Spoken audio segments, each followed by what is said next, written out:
everybody, welcome back to Q-Tips. We are the Video Store Junkies, and we are back once again to bring you a few selections to watch on streaming over the weekend. And we're going to get right into this, and I will throw it over to Bill.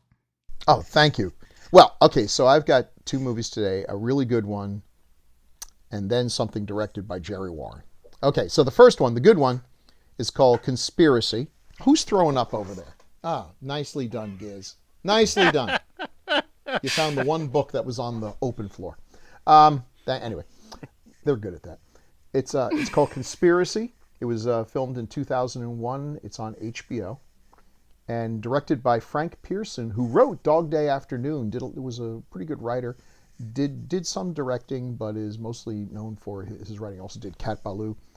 And this is based on the Wannsee Conference, where 1942, a bunch of some of the worst Nazis, the cream of the crop, as it were, got together, including Heydrich and Eichmann, to basically come up with the final solution. And you got Kenneth Branagh as Heydrich, and Stanley Tucci as Adolf Eichmann, and they're fantastic. They got a bunch of these people there. And it's interesting. It's fascinating because these idiots all think they're going there to kind of come up with some namby-pamby sterilization or sending everybody to Malaysia or whatever. And it's already been decided. The Holocaust has already been decided. They're just trying to get these bureaucrats on board to share the blame and just let them know how things are going to go. And even though these people are scum of the earth, some of them are genuinely horrified at how things are going. But no, that's what happens. It's talky, but come on, it doesn't need any more drama than just these Nazis sitting around a table, just discussing bit by bit, slowly being drawn into the final horror here. Absolutely well done. I mean, for a movie that basically takes place at a table, it's riveting and just an absolute killer cast. Tucci and Branagh are fantastic, as you would expect, but everyone just hits it out of the park. So, highly recommended. Conspiracy 2001 on HBO, and I will throw this over to Paul.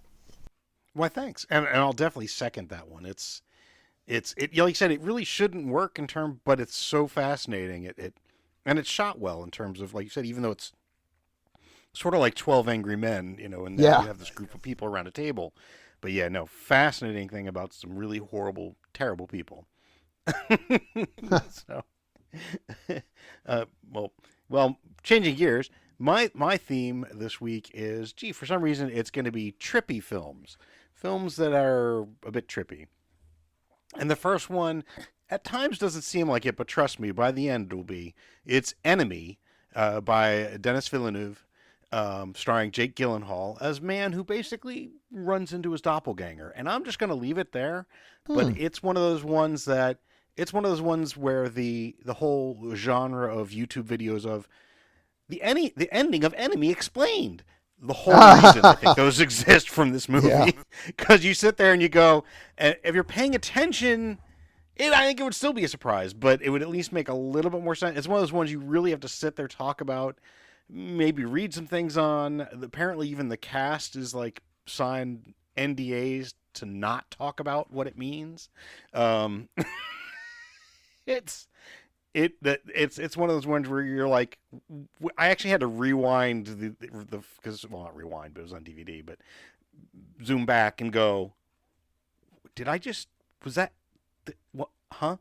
And yeah, it's Enemy. Oh, where the hell is it playing, Paul? Good question. Why it's not playing on HBO Max, which is getting rebranded to just Max, which is always confusing because I would think it would be like Cinemax, but no.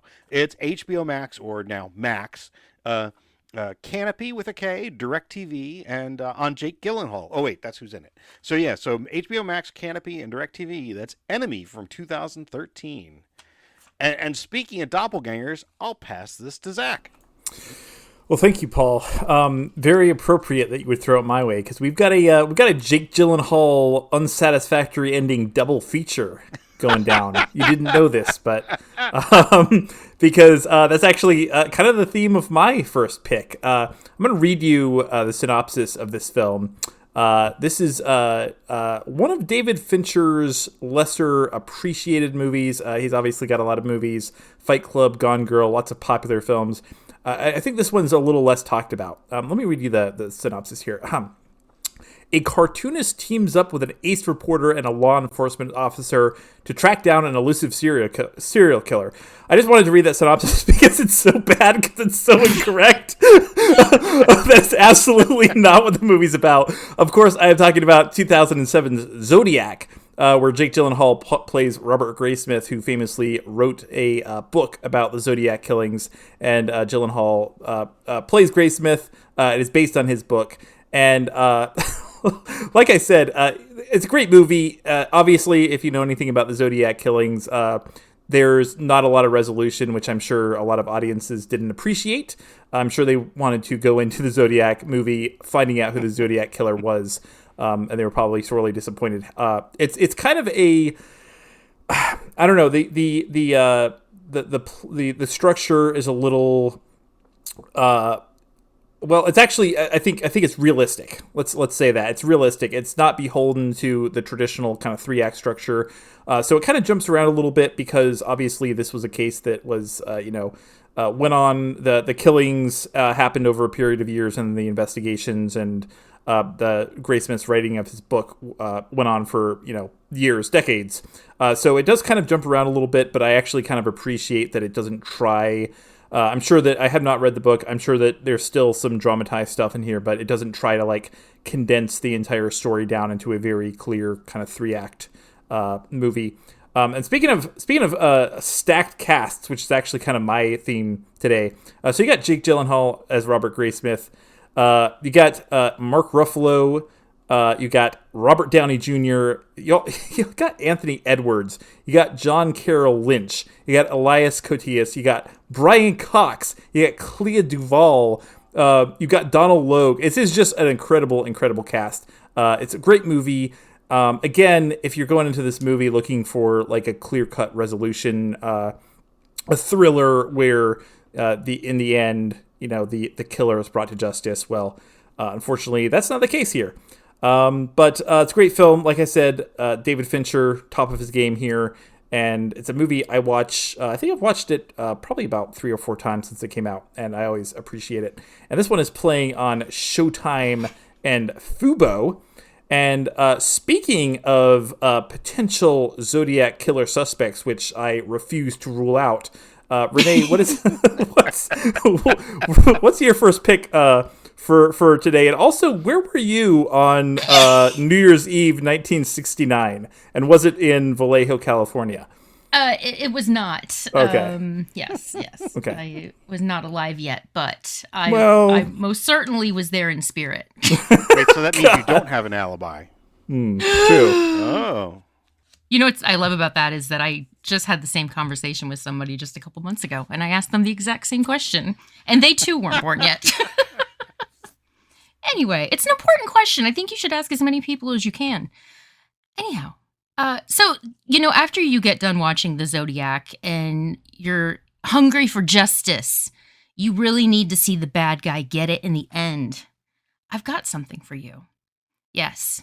See, a lifeguard with abs caught wind of she's got some abs, and they will feature them to you prominently through the whole movie.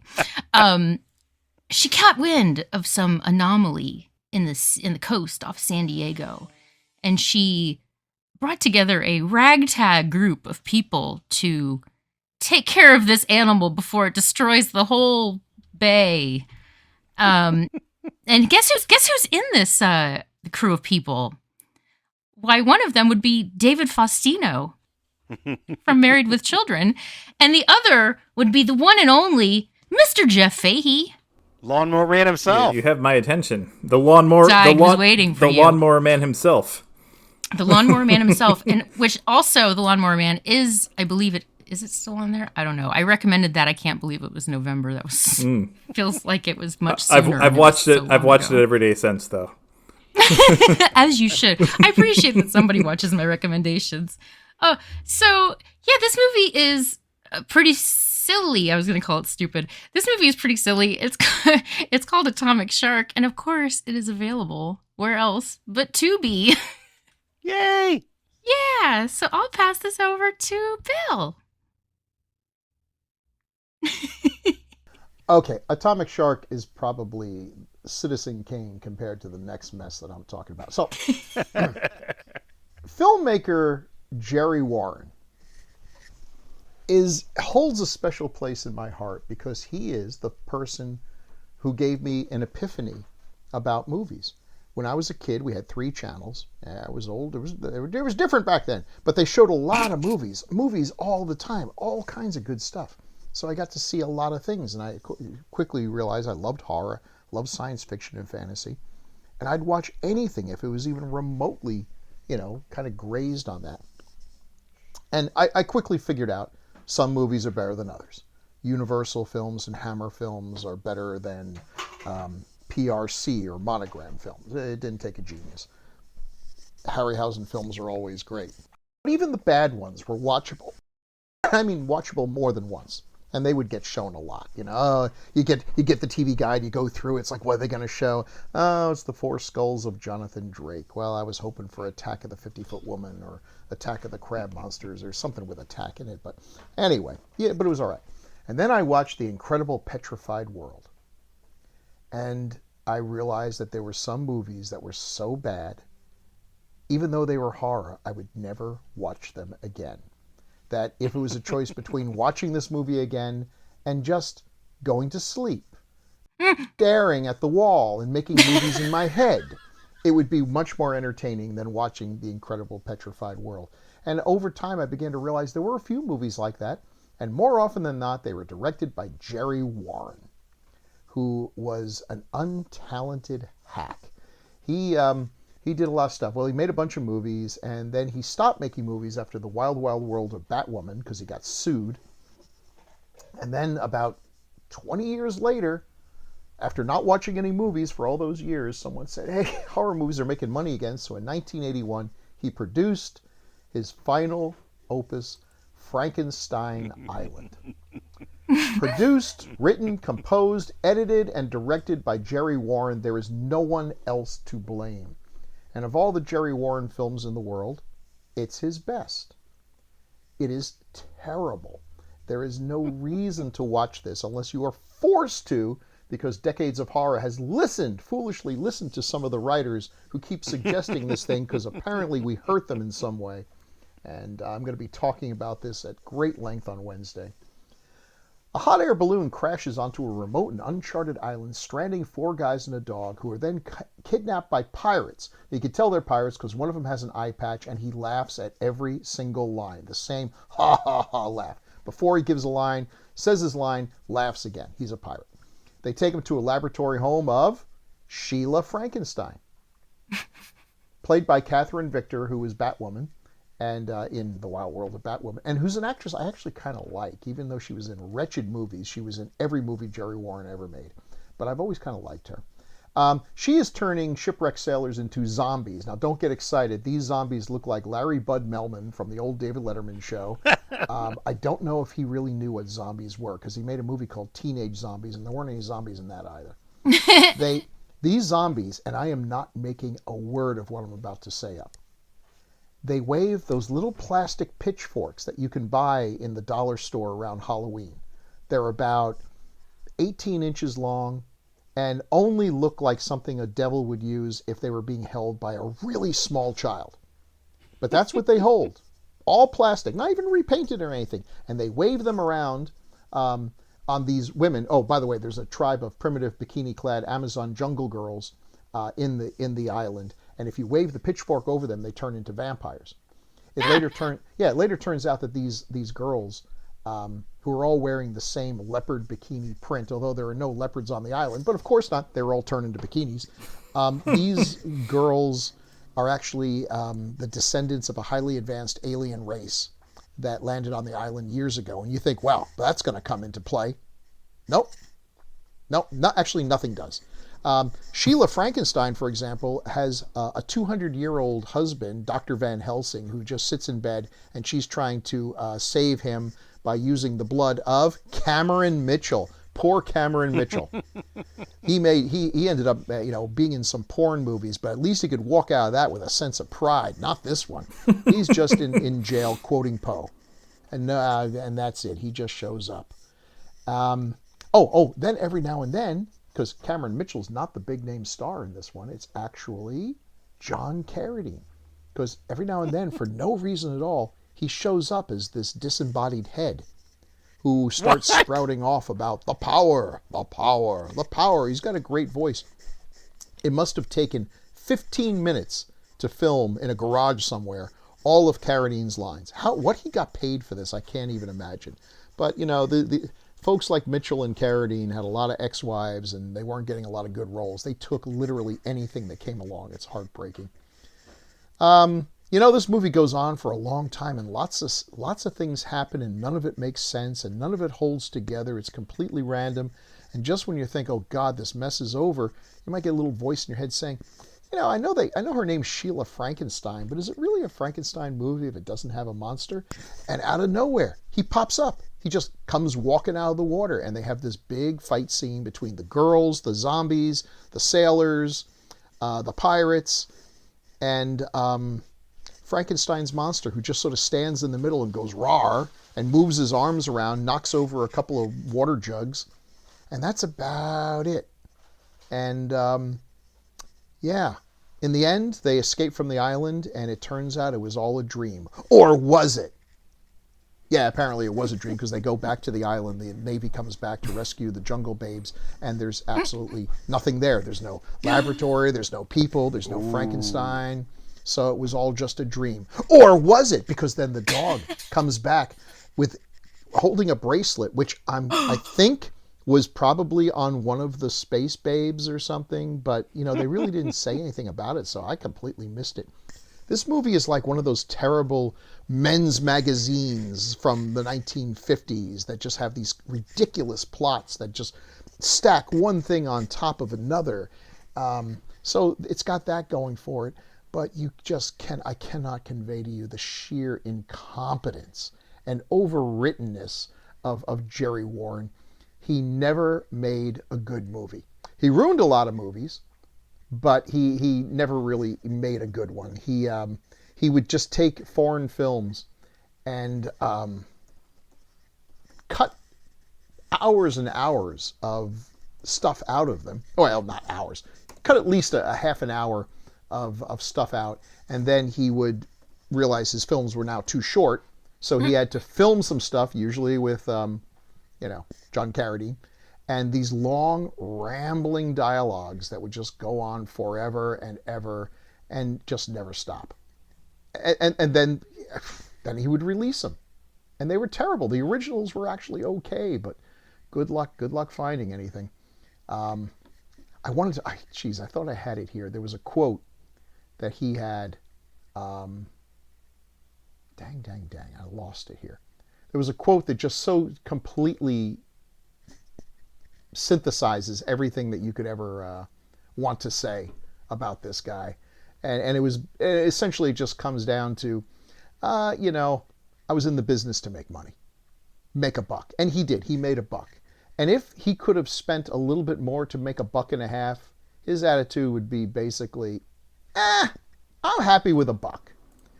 There's a lot of bad filmmakers out there, the Ed Woods and Larry Buchanans and all those folks. They were bad, but I always got the feeling that they loved movies.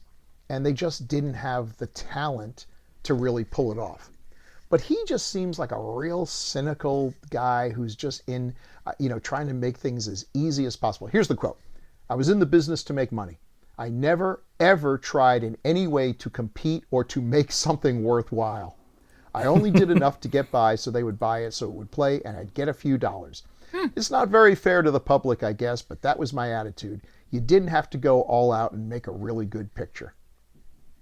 I kind of admire the honesty, but holy smokes, what a cynical crap attitude, and that's the kind of film you get.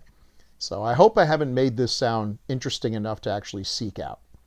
But But if you must, I'm sure it's on Tubi and YouTube and just about everywhere. This thing, for a movie that looks like it should immediately have been just ground up into dust, it actually got released. There's multiple releases of it. There's multiple posters. I found some ads and newspaper ads. This thing actually was released onto a public in 1981, even though it would have looked outdated in 1951. So there you go, Frankenstein's Island. If you're a glutton for punishment, seek it out, and then just go watch all the Jerry Warren movies you can. Shine on, you crazy fool! And I will send this over to someone who hopefully has a better movie to recommend, Paul. Why, yes, I do. Now, whether you can make sense of this one is another story. But this is actually a pretty fantastic movie. It's Holy Motors from 2012 by director Leos Carax, I believe is pronounced his name. It's French primarily, and it stars Denis Lavant. And essentially he plays, I guess his name is Mr. Oscar.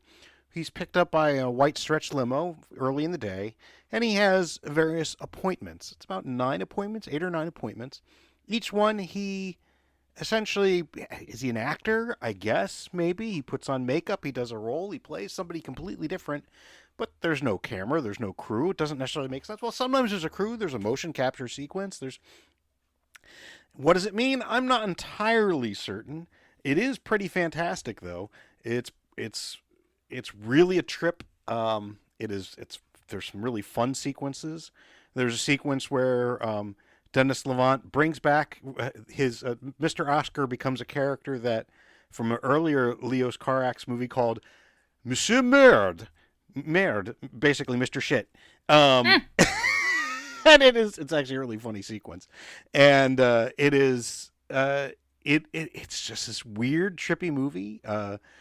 Kylie Minogue, is it Minogue? I can never remember if you pronounce the G or not. Minogue is in it as well. There's a bunch of people. There's it's Eva Mendes is in there for a bit. It's on Roku, Tubi, Canopy, Redbox, Fandor, Pluto TV, Shout TV, and Plex, and it's Holy Motors, and it's a trip. It's really fun. Don't hurt your brain too hard trying to like make sense of it. I'm sure you can find some analysis of, it's talking about that. I don't know, but I think it's one of those films that might even be more fun just to watch and take as almost as a tone poem, and you're just kind of absorbing it. But that's Holy Motors from 2012, again on Roku, Tubi, Canopy, Redbox, Fandor, Pluto TV, Shout Factory TV, and Plex. And talking about somebody who plays all sorts of different characters and rides around in a white stretch limo, it's Zach. Oh, you got me. This is actually just one of the many characters I play. This is I hope no one actually thought this was a real person, because that would be pretty absurd. You're AI generated. Yes, I am 100% AI generated. So my theme this week was kind of stacked casts in films that I think are a little underappreciated. And I gotta say, Zodiac, I don't think it's David Fincher's most well-known film, but I think it's a movie that most people have seen or heard about. My second pick is an action film that for some reason I never hear discussed. And I don't know why, because every time I watch it, it's just a hell of a lot of fun. It's not the best movie ever made, but it's kind of like end-to-end, just ridiculous action. The film is from 2007. It is called Smokin' Aces. And it's basically about a snitch who is a Las Vegas performer. And he gets a price put on his head, so a bunch of hit people, not just hitmen, hit people come to kill him. This movie is a lot of fun. It's just ridiculous. Like I said, I mean, it's just like tons of over-the-top action. Jeremy Piven plays the guy who has a price on his head, and there are a number of hit people and FBI agents and let me just read some names here. Okay, let me just go through some names here. Ryan Reynolds, Andy Garcia, Chris Pine, Ray Liotta, Alicia Keys, Common, Taraji P. Henson, Ben Affleck, Peter Berg, Matthew Fox, Jason Bateman, Nestor Carbonell, which no one probably knows who that is, but he's a great actor. Batmanuel, Kevin Durand, Joel Edgerton. I mean, this is just such a great movie. People just keep showing up, and you're like, oh my god, oh my god, oh my god. Some people just show up for like 1 or 2 scenes, and it's totally ridiculous. Probably my favorite is this. I think it's Chris Pine, Kevin Durand, and I can't remember the third guy. They're like these really weird, like Aryan Brotherhood guys, totally over the top, totally ridiculous, totally bizarre. It's basically a bunch of different characters who like feel like they're in different movies, but unlike a lot of movies where that just takes you out of it, like somehow it works in this movie. The movie is Smokin' Aces. It's a lot of fun. For some reason, again, no one talks about this movie, and I don't know why, because it's one of those movies I watch from time to time. And I always enjoy it. It's always ridiculous. It's playing on HBO Max, so go check it out. Go watch Zodiac. Get a little depressed, get a little sad, and then come down with Smokin' Aces because it's a lot of fun. Speaking of people or things that are a lot of fun, Renee, what's your second pick for the week? Well, thank you very much. So, you're watching Atomic Shark, all that heat, the radioactive heat, and you're at the beach and you're so hot and you're like, how do I cool down? You go to the mountains, maybe you go skiing. You can meet up with like maybe an Olympic training team might be out there. You could watch stuff. It'd be really cool. Maybe like a government facility might be there that you could tour. You just don't know what kind of interesting projects they might be working on, like spiders or something. Yeah, and it's okay. I mean, they usually don't have accidents when spiders escape, but yeah, what's the worst that could happen? Yeah, Well, it just so happens that it did happen.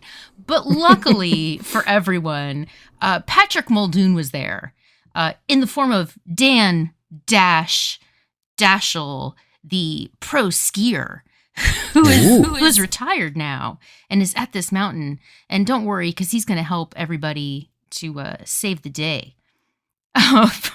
I'm so sorry. This movie is so ridiculous. But, I just couldn't be bothered to really find anything, good. Yeah. I think it pairs well with your previous film. I think so.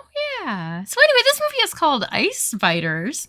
And it's available on Amazon Prime and Roku and, of course, Tubi. Yeah. So that's my recommendation. God, I'm so sorry. I'm just getting worse at this every week. Worse or better, Renee? Worse or better. I'm just really honing in on my niche. So I think that's all we have. Does anybody have anything to sing us out with? Guys, anything? Well, if not, I do have. Since Kylie Minogue was in Holy Motors, I think we should go back to her first hit, which originally, of course, it was a Little Eva song, but it was Kylie Minogue's first hit. So it's a Locomotion. Everybody's doing a brand new dance now. Come on, baby, do the locomotion. I know you'll get it like it if you give it a chance now. Come on, baby, do the locomotion. My little baby sister can do it with ease. It's easier to learn than your ABC.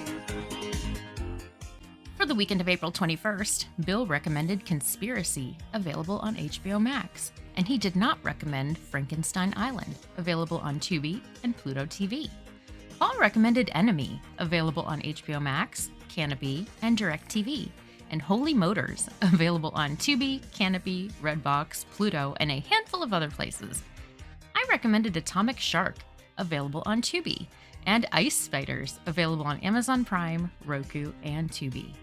Zachary recommended Zodiac, available on Showtime and Fubo, and Smokin' Aces, available on HBO Max.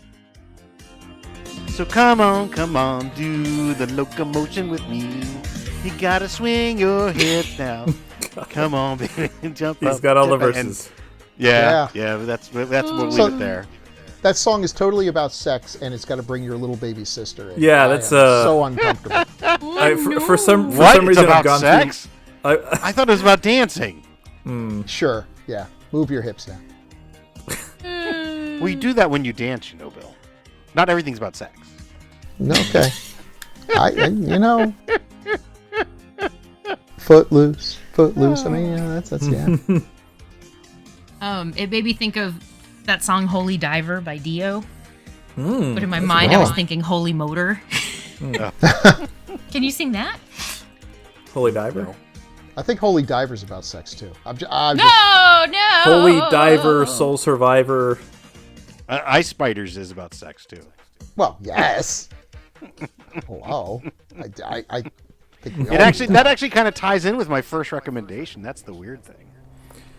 Yes, it does. Yes. In fact, if you just splice those movies together, they seamlessly blend into each other. They do. That's true. Yeah. Huh?